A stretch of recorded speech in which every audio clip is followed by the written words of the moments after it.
जय हिंद दोस्तों, हमारा बिहार में आपका स्वागत है। और दोस्तों आज है 23 मार्च 2021 और 23 मार्च 2021 से जितने भी करंट अफेयर्स के क्वेश्चन हैं जो बिहार से जुड़े हुए हैं उसको आज हम डिस्कस करेंगे। और दोस्तों इस करंट अफेयर्स का अगर आप पीडीएफ डाउनलोड करना चाहते हैं तो हमारे टेलीग्राम चैनल से डाउनलोड कर सकते हैं। टेलीग्राम एप्लीकेशन में सर्च कीजिए हमारा बिहार एचबी और चैनल को ज्वाइन कीजिए। वहाँ पे आपको सारे दिन का पीडीएफ मिल जाएगा, हिंदी और इंग्लिश दोनों लैंग्वेज में।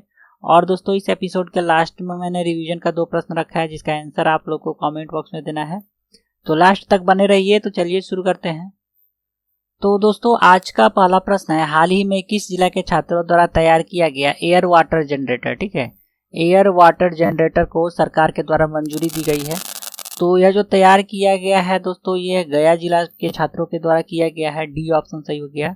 गया जिला स्कूल के अटल टिंकरिंग लैब के छात्र के द्वारा बनाया गया था एयर वाटर जनरेटर, जिसके द्वारा हवा की नमी से पानी तैयार किया जा सकता है। इस प्रोजेक्ट को सरकार के द्वारा पेटेंट किया गया है, यानी इसके पेटेंट के लिए अप्लाई किया गया था जिसको सरकार के द्वारा अप्रूव कर दिया गया है। ठीक है, अब दोस्तों नाम आया है गया जिला का, तो चलिए इसके बारे में जानते हैं। तो दोस्तों गया जिला जो है ये मगध प्रमंडल के अंतर्गत आता है। और अगर बात किया जाए मगध प्रमंडल का तो दोस्तों मगध प्रमंडल के अंतर्गत देखिए औरंगाबाद, अरवल, जहानाबाद, गया और नवादा जिला आता है।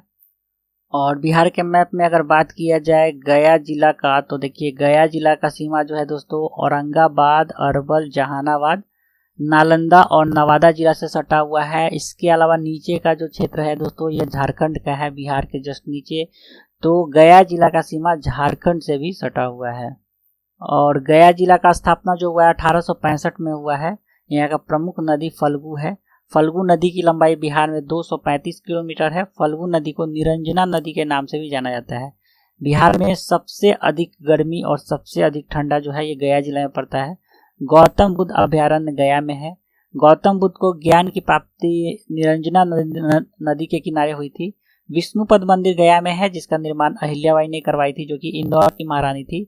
और 26 से 31 दिसंबर 1922 को भारतीय राष्ट्रीय कांग्रेस का 38वां अधिवेशन गया में हुआ था जिसकी अध्यक्षता किए थे CR दास ने। अगला प्रश्न है दोस्तों, हाल ही में 22 मार्च से शुरू विश्व का पहला म्यूजियम बिनाले के अवसर पर किस पुस्तक का विमोचन किया गया है। तो 2 पुस्तक का विमोचन किया गया है 22 मार्च को दोस्तों, जो कि विश्व का पहला जो म्यूजियम बिनाले शुरू किया गया है उसके उपलक्ष्य में। उस पुस्तक का नाम है कॉफी टेबल किताब और बिहार भारत विश्व संग्रहालय संग्रह उत्सव। ठीक है, तो सी ऑप्शन सही हो गया, उपयुक्त दोनों। ठीक है, और बिहार म्यूजियम बिनाले का आयोजन राज्य के कला संस्कृति एवं युवा विभाग के द्वारा आयोजित किया गया है। इस म्यूजियम बिनाले में Germany, France, Italy, Spain, Singapore, दक्षिण अफ्रीका, ब्रिटेन और UAE सहित कई देशों के विशेषज्ञों ने भाग लिया है। ठीक है, अब पुस्तक विमोचन का बात आया है तो हाल ही में जितने भी पुस्तक आए हैं बिहार से जुड़े हुए हैं उसको हम एक बार रिवाइज कर लेते हैं। तो हाल ही में आई नई पुस्तक महात्मा गांधी के तीसरे गुरु पंडित राजकुमार शुक्ल के लेखक भैरव लाल दास है। हाल ही में एक पत्रिका विज्ञान रत्नाकर का विमोचन किया गया है, यह मैथिली भाषा का पत्रिका है। हाल ही में पाटलिपुत्र इन आर्ट, आर्कियोलॉजी एंड लिटरेचर नामक ग्रंथ का विमोचन बिहार के कला संस्कृति एवं युवा मंत्री आलोक रंजन के द्वारा किया गया है। इसके अलावा हाल ही में एक कविता संग्रह एक आंधी नरेंद्र मोदी का विमोचन किया गया है। इस पुस्तक के लेखक योगी संजय चेसियार हैं। और दोस्तों हाल ही में एक नई पुस्तक जनता का सेवक नीतीश कुमार का विमोचन किया गया है और इसका विमोचन वशिष्ठ नारायण सिंह के द्वारा किया गया है। इस पुस्तक की लेखिका जो है जदयू अल्पसंख्यक प्रकोष्ठ की प्रदेश महासचिव शफक बानो है। चलते हैं अगले प्रश्न की तरफ। तो अगला प्रश्न है दोस्तों, हाल ही में 22 मार्च 2021 को हाल ही में 22 मार्च 2021 को मनाया गया बिहार दिवस का विषय वस्तु क्या था। तो जल जीवन हरियाली। ठीक है, ए ऑप्शन इसका सही हो गया। इस वर्ष जो है 109वां बिहार दिवस मनाया गया है और 2005 में मुख्यमंत्री नीतीश कुमार ने 22 मार्च को बिहार दिवस के रूप में मनाने की घोषणा की थी। अगला प्रश्न है, बिहार के किस विश्वविद्यालय में 6.9 करोड़ की लागत से पॉपुलेशन रिसर्च सेंटर स्थापित किया जाएगा। तो पॉपुलेशन रिसर्च सेंटर स्थापित किया जाएगा पटना विश्वविद्यालय में। ठीक है, बी ऑप्शन इसका सही हो गया। पटना विश्वविद्यालय में केंद्र सरकार के द्वारा 6.9 करोड़ रुपए की लागत से पॉपुलेशन रिसर्च सेंटर बनाया जाएगा आप लोग कमेंट करके बताइए पटना विश्वविद्यालय का स्थापना कब हुआ है और पटना कॉलेज का स्थापना कब हुआ है। ठीक है, दोनों का अलग अलग डेट है। चलते हैं अगले प्रश्न की तरफ। तो अगला प्रश्न है दोस्तों, हाल ही में बिहार के किस औद्योगिक संस्थान की टीमों ने दुर्गम बर्फीले पर्वतीय इलाकों में इलेक्ट्रिक बस को लिथियम बैटरी से चलाने में सफलता पाई है? तो यह रिसर्च किया है IIT पटना ने। ठीक है, डी ऑप्शन सही हो गया। और इस आविष्कार से सबसे ज़्यादा लाभान्वित हमारे देश की सेना होगी। ठीक है, तो और इस आविष्कार से बर्फीले तराई क्षेत्र में सेना को पेट्रोल और डीजल की टेंशन से मुक्ति मिलेगी। इस बैटरी की तकनीक से सुदूर क्षेत्रों में देश की सीमा पर पहुंचने के लिए इलेक्ट्रिक बसें चलाने को रक्षा अनुसंधान विकास संगठन अर्थात DRDO के साथ एक समझौता किया जाएगा और DRDO ने भी इस प्रोजेक्ट को हरी झंडी दे दी है। ठीक है, अगला प्रश्न है दोस्तों, हाल ही में Bihar urban transport service limited के अस्तित्व को समाप्त कर दिया गया है, यानी Bihar urban transport service limited जो था इसको खत्म कर दिया गया है। तो इसका गठन किस वर्ष किया गया था? तो 2013 में किया गया था इसका गठन। ठीक है, और इसे अब समाप्त कर दिया गया है। नगर विकास एवं आवास विभाग का हिस्सा रहे Bihar urban transport service limited का अस्तित्व खत्म कर दिया गया है। और केंद्रीय शहरी विकास मंत्रालय ने जेनरूम योजना से स्वीकृति सिटी बसों के परिचालन के लिए नवंबर 2013 में इसका गठन किया था। अगला प्रश्न है दोस्तों, हाल ही में बिहार के किस व्यक्ति को तो वर्ष 2021 के लिए नटराजन सम्मान के लिए चयनित किया गया है? तो वर्ष 2021 के लिए नटराजन सम्मान के लिए चयनित हुए हैं सलील सुधाकर। सी ऑप्शन इसका सही हो गया। सलील सुधाकर प्रसिद्ध नाटककार, अभिनेता और पत्रकार हैं। ठीक है, और 25 मार्च को कला संस्कृति मंत्री आलोक रंजन झा के द्वारा इन्हें सम्मानित किया जाएगा। 2018 में इनके लिखे नाटक महुआ पारा के लिए इन्हें उत्तर प्रदेश और महाराष्ट्र सरकार के द्वारा सम्मानित किया गया था। अब हाल ही सम्मान का नाम आया तो हाल ही में जो सम्मान दिया गया है उसको एक बार रिवाइज कर लेते हैं हम लोग।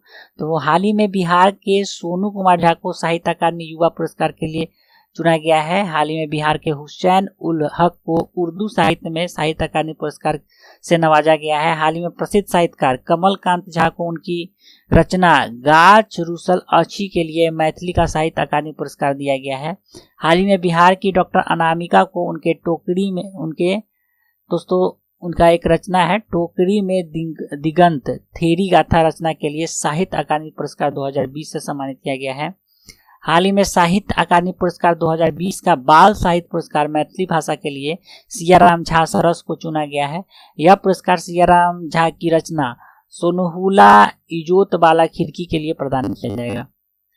उसके बाद दोस्तों हाल ही में बिहार के डॉक्टर नम्रता आनंद को राष्ट्रीय नारी रत्न अवार्ड से सम्मानित किया गया है। डॉक्टर नम्रता आनंद एक शिक्षिका है जिन्हें विश्व महिला दिवस के अवसर पर नई दिल्ली में इस सम्मान से सम्मानित किया गया। हाल ही में बिहार के श्वेता झा, ठीक है, बिहार के श्वेता झा को क्वीन यूनिवर्स प्रतियोगिता में मिसेज इंडिया कॉन्टिनेंट क्वीन का खिताब दिया गया है। हाल ही में बिहार के गांधी सेतु पुल के जीर्णोद्वार कार्य को देश का सर्वश्रेष्ठ निर्माण कार्य माना गया है और इसके लिए इसे विश्वकर्मा पुरस्कार दिया गया। यह VVI हो सकता है, ठीक है, आने वाले एग्जाम के लिए। अगला प्रश्न है दोस्तों, राज्य में शहद उत्पादन को बढ़ावा देने के लिए किसानों को कितना प्रतिशत अनुदान देने का प्रावधान किया गया है? तो शहद उत्पादन को बढ़ावा देने के लिए राज्य सरकार के द्वारा 75 से 90% का अनुदान दिया जा रहा है। ठीक है, बी ऑप्शन इसका सही हो गया। और दोस्तों वित्तीय वर्ष 2020-21 में राज्य में 80,000 किसानों को मधुमक्खी पालन के लिए हनी बॉक्स देने का लक्ष्य रखा गया है। इसके अंतर्गत सामान्य किसानों को 75% और SC/ST किसानों को 90% का अनुदान दिया जा रहा है। राज्य में शहद प्रोसेसिंग यूनिट स्थापित करने के लिए भी राज्य सरकार के द्वारा 35% का अनुदान दिया जा रहा है। अगला प्रश्न है दोस्तों, हाल ही में 21 मार्च को विश्व प्रसिद्ध शहनाई वादक उस्ताद बिस्मिल्लाह खां की कौन सी जयंती मनाई गई है? तो 105वां जयंती मनाया गया है बिस्मिल्लाह खां जी का। ए ऑप्शन सही हो गया। चलिए इनके बारे में कुछ जान लेते हैं। तो उस्ताद बिस्मिल्लाह खां का जन्म 21 मार्च 1916 को हुआ था। इनका मृत्यु 21 अगस्त 2006 को। हिंदुस्तान के प्रख्यात शहनाई वादक थे। उनका जन्म डुमराव बिहार में हुआ है। और संगीत में उनके अपार योगदान के लिए उन्हें पद्मश्री, पद्म भूषण और पद्म विभूषण सम्मान से भी सम्मानित किया जा चुका है। 2001 में उन्हें भारत के सर्वोच्च नागरिक पुरस्कार भारत रत्न से सम्मानित किया गया है। वह तीसरे भारतीय संगीतकार थे जिन्हें भारत रत्न से सम्मानित किया गया है। उन्होंने 1950 में प्रथम गणतंत्र दिवस समारोह में भी शहनाई बजाई थी। इनके बचपन का नाम कमरुद्दीन खान था। तो दोस्तों ये था आज का करेंट अफेयर्स। चलते हैं रिवीजन की तरफ। तो कल के रिवीजन का पहला प्रश्न था, हाल ही में अपराधियों का डाटाबेस तैयार करने के लिए कौन सा ऐप लाया गया है? तो चक्र ऐप, ए ऑप्शन सही हो गया। दूसरा प्रश्न था, महात्मा गांधी राष्ट्रीय ग्रामीण रोजगार गारंटी अधिनियम यानी मनरेगा के तहत रोजगार देने के मामले में बिहार को देश में कौन सा स्थान मिला है? तो तीसरा स्थान मिला है, बी ऑप्शन सही हो गया। तो कल के प्रश्नों का सही उत्तर हो गया ए और बी। आज का रिवीजन का प्रश्न है, हाल ही में बिहार के किस जिला में तारामंडल के निर्माण की घोषणा की गई है? दूसरा प्रश्न है, हाल ही में बिहार के किस जिला से संबंधित मिड डे मील हादसे पर आधारित फिल्म बिट्टू को ऑस्कर के लिए नामांकित किया गया है? तो इस दोनों प्रश्न का उत्तर आप लोगों को कमेंट बॉक्स में देना है। तो चलिए दोस्तों, आज के लिए इतना ही। आशा करता हूँ आपको यह एपिसोड अच्छा लगा होगा। अगर यह अच्छा लग रहा है, थोड़ा सा भी हेल्पफुल लग रहा है, तो चैनल को सब्सक्राइब करना ना भूलें, ठीक है, तथा अपने दोस्तों में जरूर शेयर करें। तो चलिए दोस्तों, आज के लिए इतना ही। मिलते हैं जल्दी एक नए एपिसोड के साथ। तब तक के लिए जय हिंद, जय बिहार।